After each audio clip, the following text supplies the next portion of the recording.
Today, we're tackling some of the bigger issues in the news, from immigration enforcement battles to elites whining about their privileged little lives. We have a fully packed show today, so let's get right to it.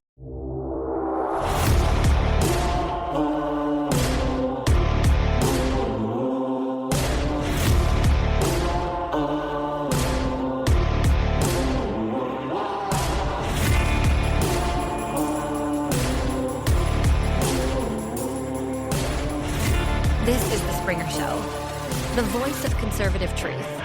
And now, here is your host, Brian Springer. Good morning. Welcome in, ladies and gentlemen. Glad to have you with us today. We got a whole bunch we're going to try to go over today. I am Brian, and that is Bobby. Hello.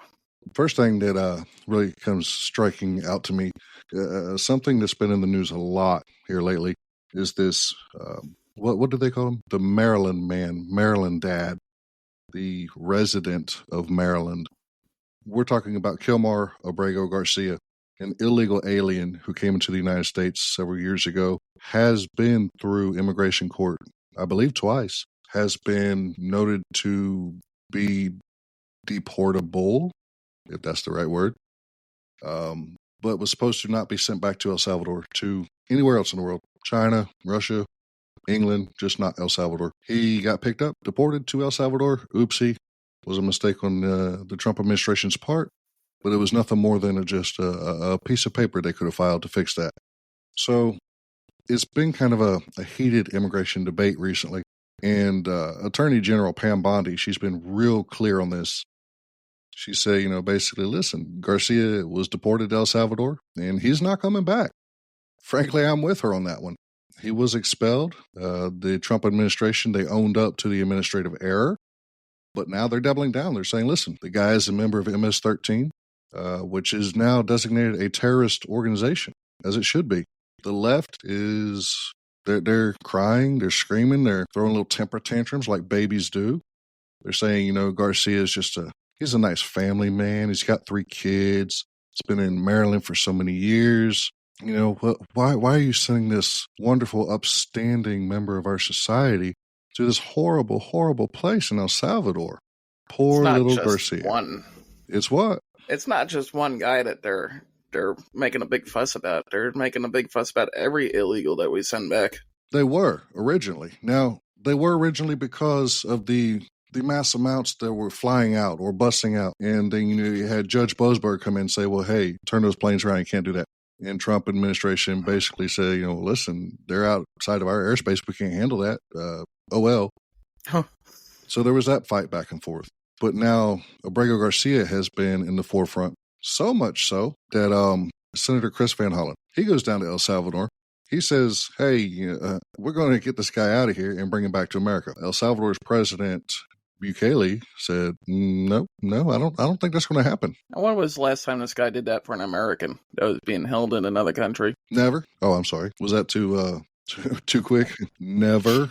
Did they go to Gaza, demand the hostages release? No, absolutely not. But this guy I kind of looked into this. There was no definitive ties to MS-13. There's been no actual charges brought against him, other than obviously illegal entry into the United States, which is, what was that word I used? Oh, illegal. They accuse him of being an MS-13 member. Apparently an insider or inside informant notified 2 judges who both believed him, corroborated stories. He has allegedly been seen trafficking humans from Texas to Maryland. He has allegedly beaten his wife, but no charges were filed as far as I understand. So that's why they say, look, he has no record. He's a good guy. He's one of us. Whether he's done anything or not, other than coming into this country illegally, which is enough to get him out of here, he's back in his home country. He's back where he's a citizen of, where he's from. Yeah, and you wouldn't expect Trump to send a U.S. citizen that's in jail to another country because they want him. No. President Bukele had a meeting with Trump in the Oval Office, and one of the reporters asked President Bukele, hey, are you going to bring him back? And in not so many words, he said, no, absolutely not. I mean, he's here with us. I'm not bringing him back to the United States. So the Supreme Court, the Democrats are losing their mind. Apparently there was a 9-0 ruling in the Supreme Court that say the Trump administration, must facilitate the return of Abrego Garcia to the United States. And the Trump administration is following through with that. They said facilitate. Yes, we will give him a plane ride. We will make it easy for him to come back. But we can't force the president of another country to let him go. The president has already said, look, he's not coming back. I'm not letting him go. No. I mean, what do you want us to do? Go in there with the military and extract him from prison? That's retarded. Because the second he comes back here, they've already said we're just going to send him right back. So I see no reason to that. Maybe we should. Maybe that'll satisfy the left. That if we bring him back and then be like, all right, turn around, get back on the plane, we're going back. No, I don't think anything's going to satisfy them. The problem here is they're all crying about due process. They couldn't find this or that to cry about. So every turn that they said, well, he's a good man, he's this, that, and we proved him wrong. Okay, well, he needs due process. Well, he's been processed. He has had due process twice. But to them, that's not good enough. Well, I would like to see that due process of him coming into the country. Yeah, apparently, you don't have to have due process to come in just to get out. Pam Bondi was speaking from the White House not too long ago. A reporter asked her a question about this. Just take a listen to what she said. Kilmar Abrego Garcia in Maryland. He's in a prison now in El Salvador. He was sent there.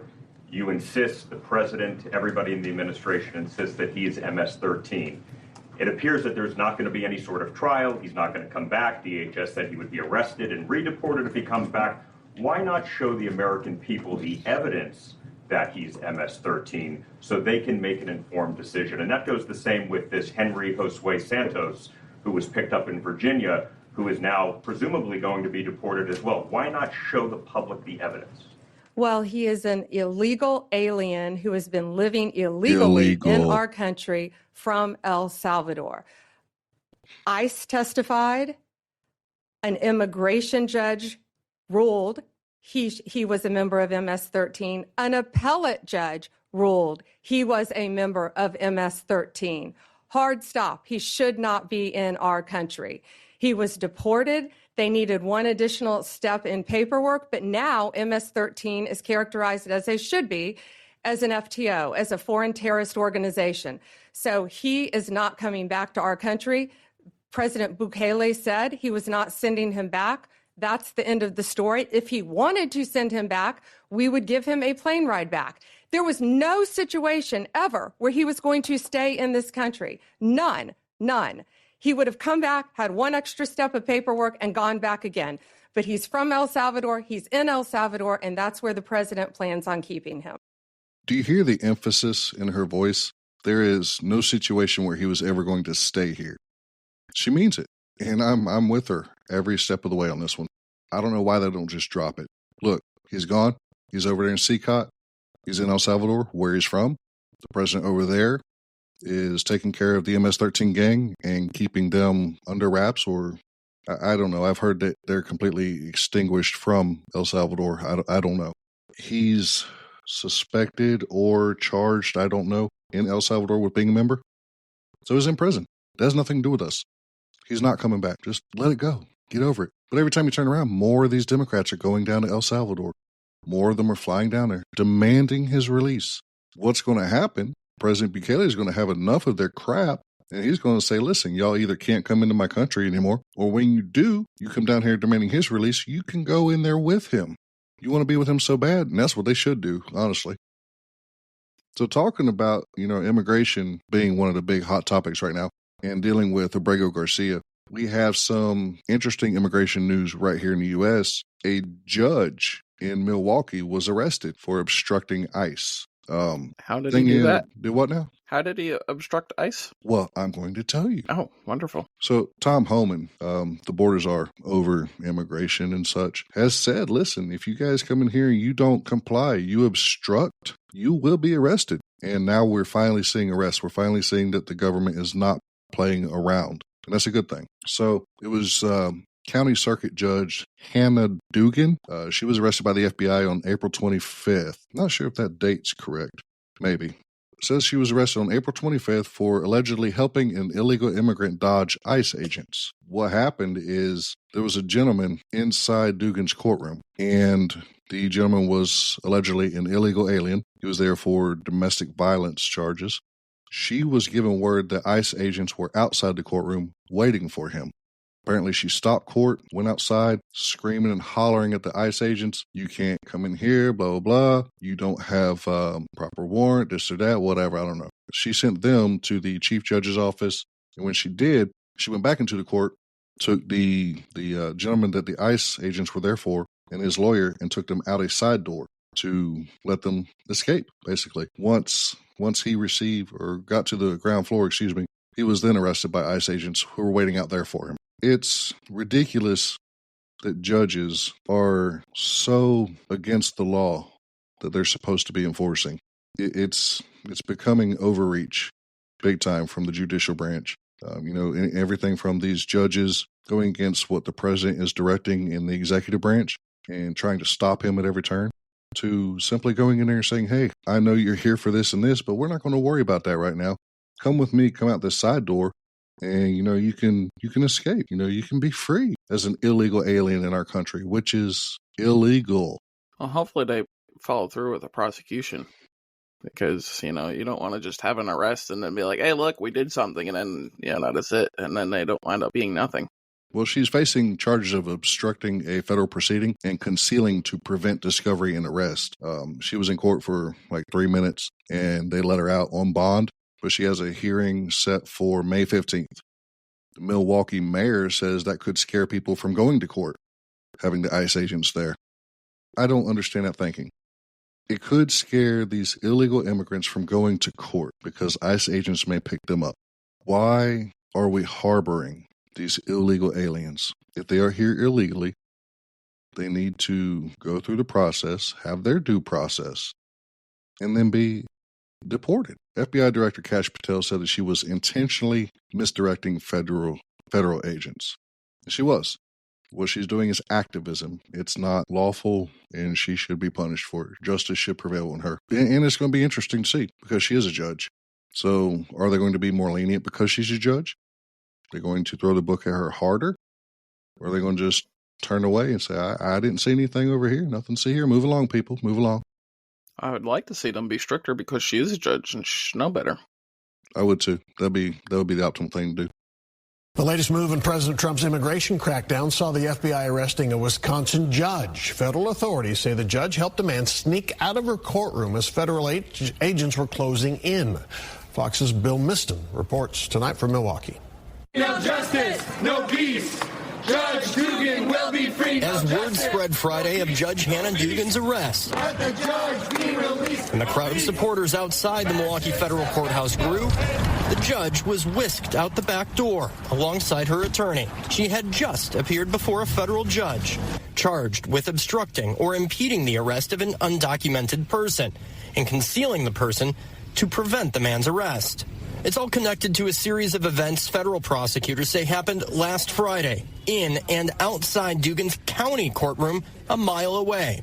29-year-old Mexican national Eduardo Flores Ruiz was scheduled to appear before Dugan in a county misdemeanor battery case. The government says a state public defender, there for another case, told Dugan's clerk there were ICE agents in the hallway. Filings say Dugan left the courtroom and confronted the agents, telling them to go to the chief judge's office down the hall.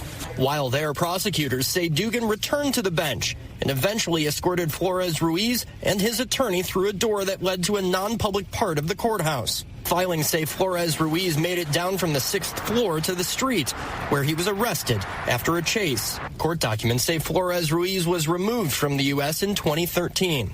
After Dugan's arrest, Chief Judge Carl Ashley said in a statement he's restricted from commenting, and another judge will cover Dugan's calendar.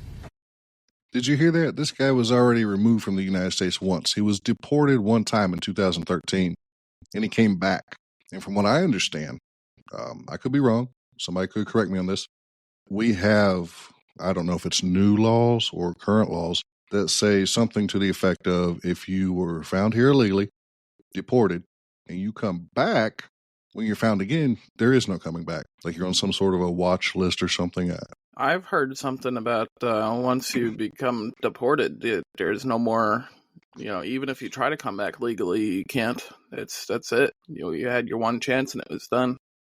I think I will correct you on that. Now, I can't quote it. I can't, give you the specific wording on it. But I had heard that even if you are found illegally and sent out, you will be given the chance to come back legally. Again, I could be wrong. So that's something maybe we could look into and bring up soon.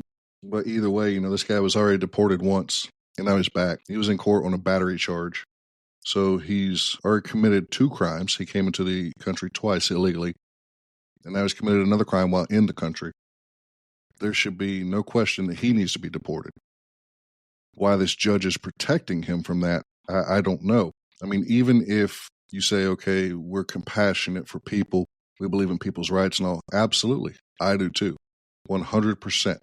But I also believe in America's rights and our Constitution. If you want to come here the right way. That's all you have to do. I'm not saying the right way is always fast.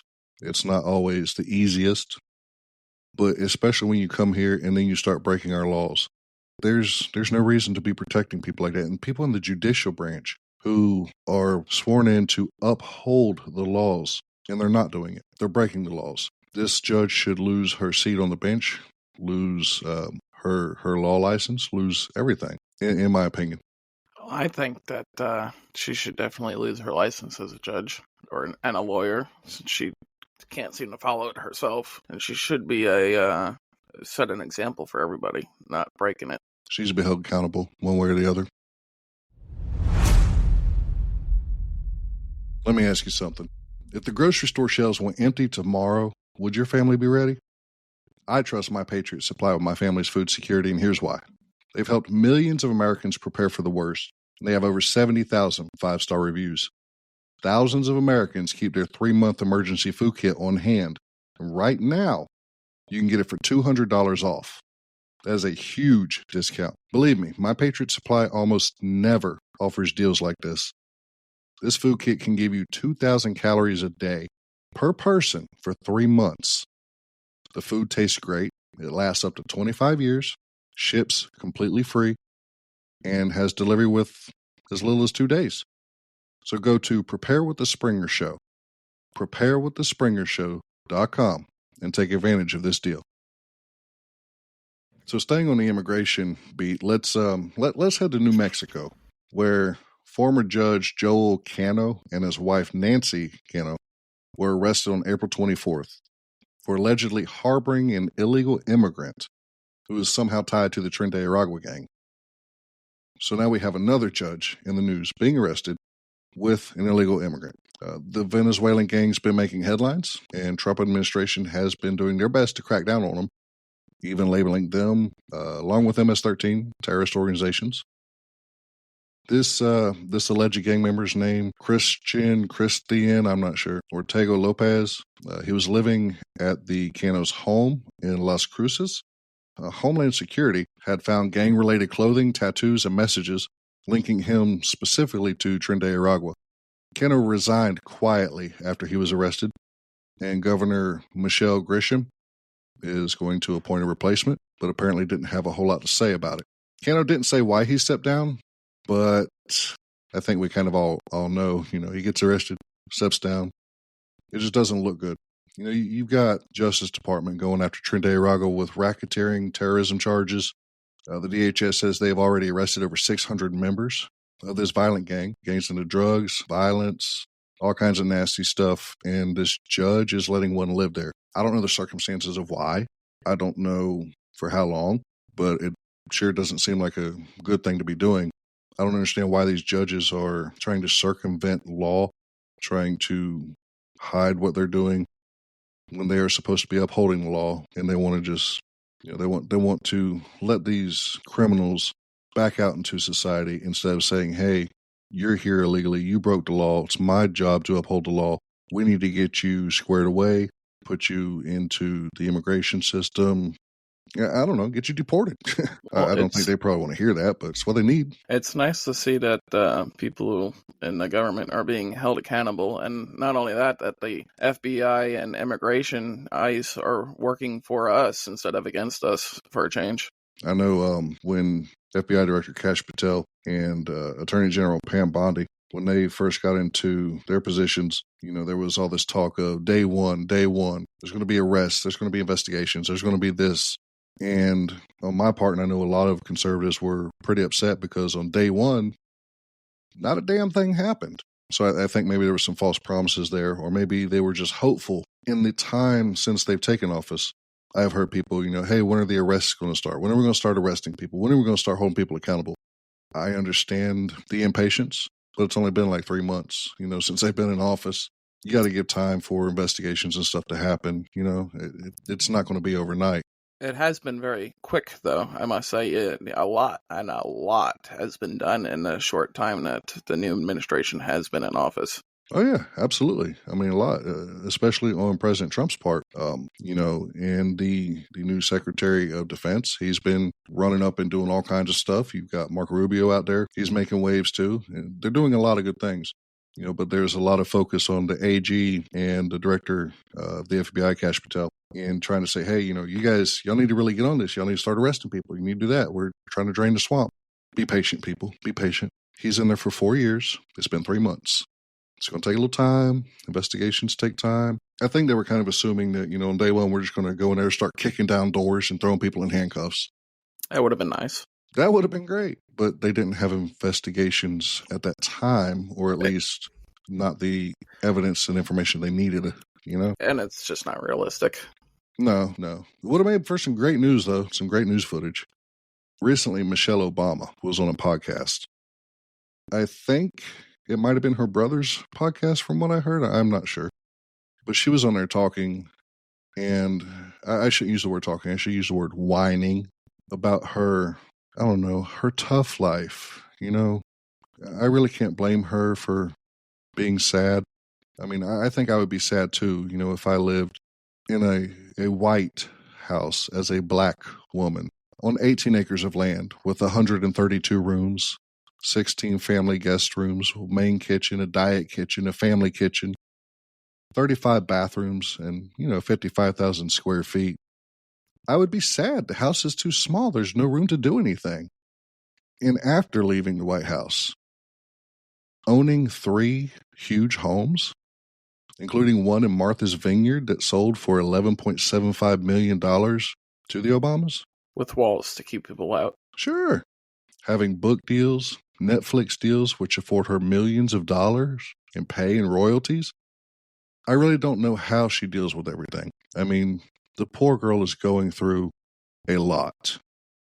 Having to deal with all that money, all that fame, it's really too much. We should really pray for Michelle Obama. And I'll tell you what, I'm being sarcastic while this, but it really does upset me. She goes on there and wants to complain about how tough her life was in the White House. She talks about needing therapy. She's living in a mansion. She had chefs, staff. She had people waiting on her hand and foot. She is so far removed from the public and where the people are. It's almost like a Marie Antoinette type deal. So just take a listen to a little snippet of her talking about her tough life here. Hold on.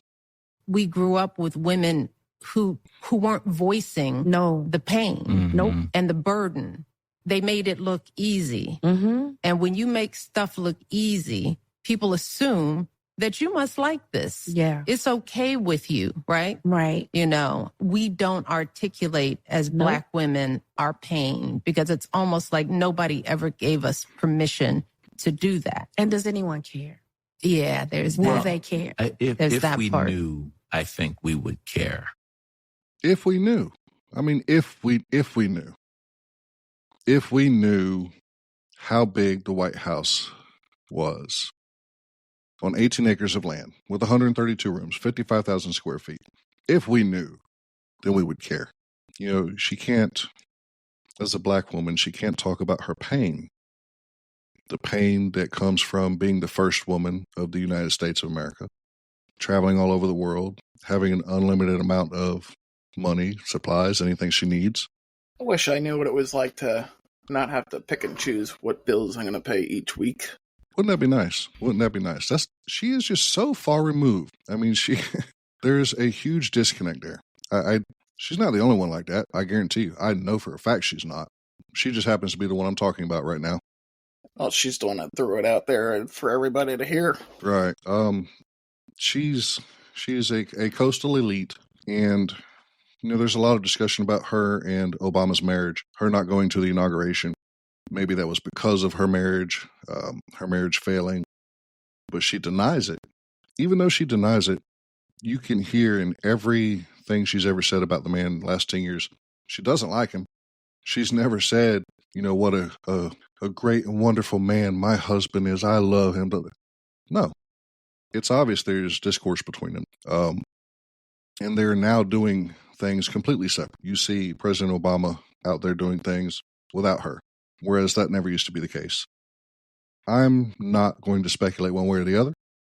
I don't know what's going to happen with their marriage, if it is on the rocks or not. It just doesn't seem like it's the greatest.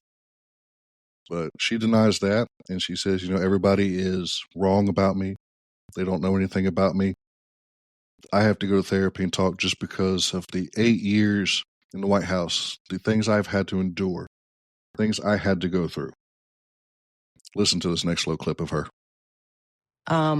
So I'm at this stage in life where I have to define my life on my terms for the first time. So what are those terms? And going to therapy just to work all that out. Like, what happened that 8 years that we were in the White House? What did that do to me? Yes. Internally, my soul, we made it through. We got out alive. I hope we made the country proud. My girls, thank God, are whole. But what happened to me? What happened to her? Do you know? I don't know. What happened to her? Does anybody know? Anybody? Bueller? I have no idea. I wish I did. Nobody knows. Nobody knows what happened to her. Poor thing.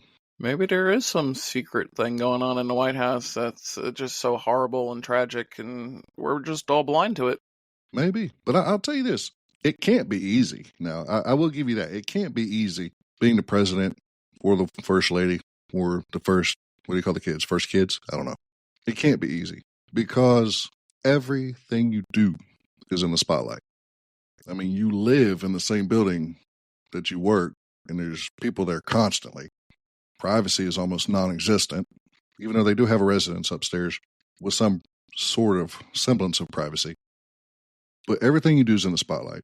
Every move you make, everything you wear. And you know this from every time a president's on TV, every time the first lady's on TV, anything they say, the clothing that they wear, the actions that they do. Everything is judged, left, right, and in between. Everything is wrong, right, or right in the middle like Goldilocks. I don't know. So I get that there's some stress. But at the same time, Michelle and Barack were activists. Barack got himself a seat in Congress, was sort of short-lived before he was president. She stood by him. She supported him. They were in the limelight. They were doing things. Now that they're gone out of the White House, if it's so stressful, why is she still putting herself in the limelight? Why is she out there now wanting to do Oprah-style book tours? Everybody look at me, woe is me. I get it's not easy. It's probably stressful. But is it so bad that you have to go on a radio show, a podcast, a television show, and beg people to be sympathetic to your horrible plight? I'm going to sit here and tell you how bad my life is and how you should feel bad for me, while at the same time holding this handful of $100 bills, wiping my tears away. When you work for the people and you represented everybody from the elites to the poor, do you think the lower class and I'm not going to say that other word, between upper and lower? Middle class? I don't have a good Kamala Harris giggle to put on here yet, but I will. Do you think they really want to hear about how hard your life was in the White House and how terrible it is to have 3 mansions and live in Martha's Vineyard, have millions? They're probably billionaires by now that have that kind of money. While I understand money isn't going to solve everything, it's not going to make your entire life better. You still have issues with your relationship, your children, your own stresses in life. People don't want to hear that. They don't want to hear how bad your life is while they are struggling to pay for groceries, while they're struggling to figure out how much gas they can put in their vehicle to get to work for the week and still be able to put food on the table for the kids. while they're trying to figure out, can I pay my mortgage or my rent and my electric bill? Now, inflation is starting to come down. Prices are coming down. Consumers are spending more. Everything is slowly getting better. We're not there yet. We're definitely not first-term Trump prices yet. Hopefully soon, though. That'd be nice. The gas has come down quite a bit. I had $2.50 a gallon the other day. Yeah. I've seen it come down here in North Carolina as well. It's not down where I'd like it, obviously. I'd love it be down to $1.86 like it was. I mean, my God. I got it for like $1.65 at the end of Trump's term last time, so that was nice. Yeah, that'd be great. And will it get back down? I don't know. Maybe. You know, right now, there are some people who are still struggling. While prices are getting better, pay hasn't really started going up. So there's still a mismatch there. It's not quite evened out. People still struggle, and they don't want to hear about your rich problems. I know I don't. I mean, I definitely don't. No, it's insulting. It is. It really is. To the common person, it is very insulting. I mean, if you watch the video, you see her sitting there. She's well-dressed. Her hair is all done. She looks immaculate, like she just went to a hairdresser and had, this custom dress or outfit made for her. It's not what I want to hear from you as an elitist. So go away, go somewhere else with that. That's all I got to say about that.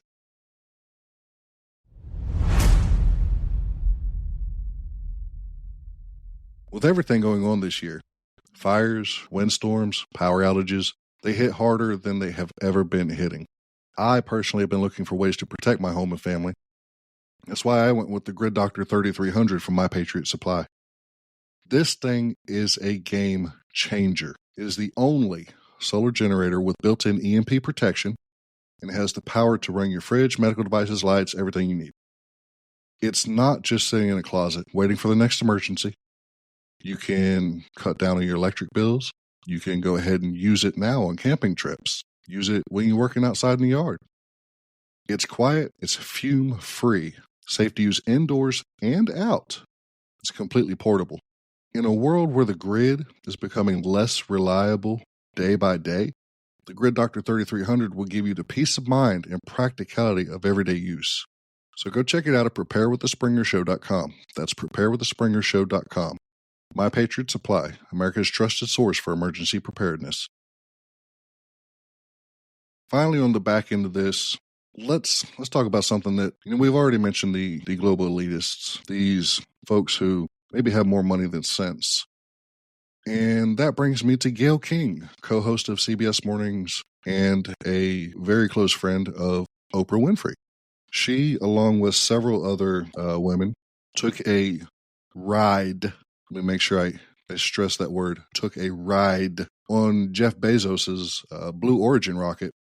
That alone, it sounds like a pretty cool deal. Hey, there's a rocket. You want to ride on it? Yeah, absolutely. I want to check it out. But now she's upset. She's big mad. Do you know why, Bobby? Why? I'm glad you asked. She's big mad because people are not calling her an astronaut. Well, I'm mad people aren't calling me a pilot. What do you mean? Well, I've flown on planes. I've gone all around the world on a plane. A lot further than and longer on a plane than she rode on a rocket. You know what?